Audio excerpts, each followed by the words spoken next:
I hear say the residents of Kogi State don't come outside, they beg the federal government. Say make they come help them. Say their road as it be like this, it dey very, very terrible. Say it don't even reach the stage where we say motor no dey fit even pass again. And say make they no forget, say sooner or later we don't dey enter the festive season. People go on they travel.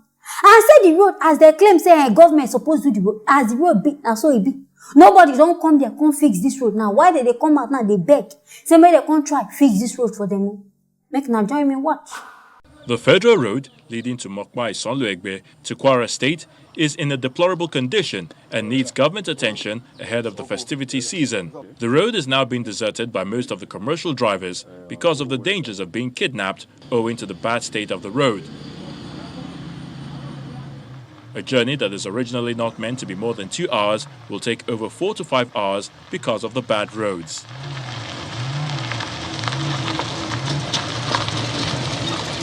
A section of the road is damaged, making it impossible for motorists to pass. Some youth from Mokpa create a diversion to enable motorists move while they collect toll fee from trucks and even motorists. Some drivers who cannot go through the longer route are pleading with the government to fix the problem as soon as possible. So if you see all this place now, all this trailer and small car now, they can't pass here again because this place is very deep. So if you look this around now, you will see all our people, they are working to divert the road along because all this road now, any vehicle now merchant can't even pass all here. Government will help us to repair that road, but this road is too bad, too much. The federal road, which passes through Naija, Ajaokuta to the eastern states, is also in a deplorable condition, begging for attention. The potholes. I don't understand this our government again. So if these people no come outside, come complain, I beg, say it means Ona no go do anything about them. Because are they very certain say they don't give these people money to fix the road. Because based on what this man declared, in talk say during good luck Jonathan.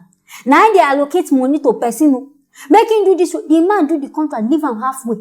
As good luck come out, Buhari on enter. He himself allocate them to another person and say since when they don't allocate this project, that is 6 years ago. They never see anybody come that land, come do anything. They never even see any contract. In fact, they never even breathe the man to even know who the man be. Now, say na come they expecting that they go come the dawo job. They put their money together now to build road. Build road business and don't collect money for. I beg all these kinds of things, me I know they like them. All this kind of corruption and things, I know they like them. Make na at least try fix the road for people.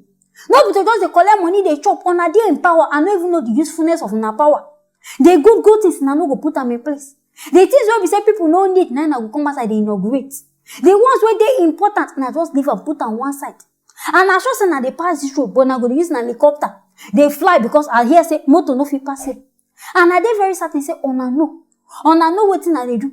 So government I beg we dey use God take beg now. Make na try fix this road for these people.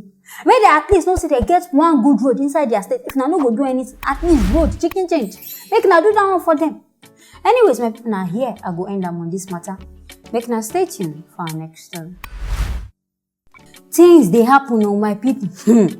I hear say some villagers don't go attack one man and his family, claiming say the man kill somebody inside their village, and because of this one, now there these people gather go start to the panic beat this man. And I hear say they don't even kill one person among them. For my people who never watch this one, make now follow me watch.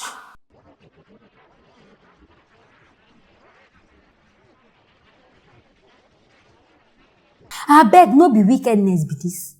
Ona hear say person kill person, ona no do investigation. Be na through witchcraft, be na through waiting, we don't know as the person take kill the person. These people just decide say the man and his family with his friend, they could just carry all of them together. Begin beat. I beg which investigator tell ona say na dem kill am. I know they talk say these people they innocent. I don't know what they be truly they kill person. I no talk about at least make na even comot that jungle justice for mind. Beating people because say they commit one crime, but they do something. In fact, they are acceptable at all. Allow the law to do their thing. Stop putting laws into your own hands. I see they talk up. This one I don't know. But I hope say the people who commit this one say they will catch it. Person man now, in wife now, all of them see the kind beat where they give them. They even still their life now. Only God even still know. Anyways, my people now here, I go end up on this matter. Make now stay tuned for our next story.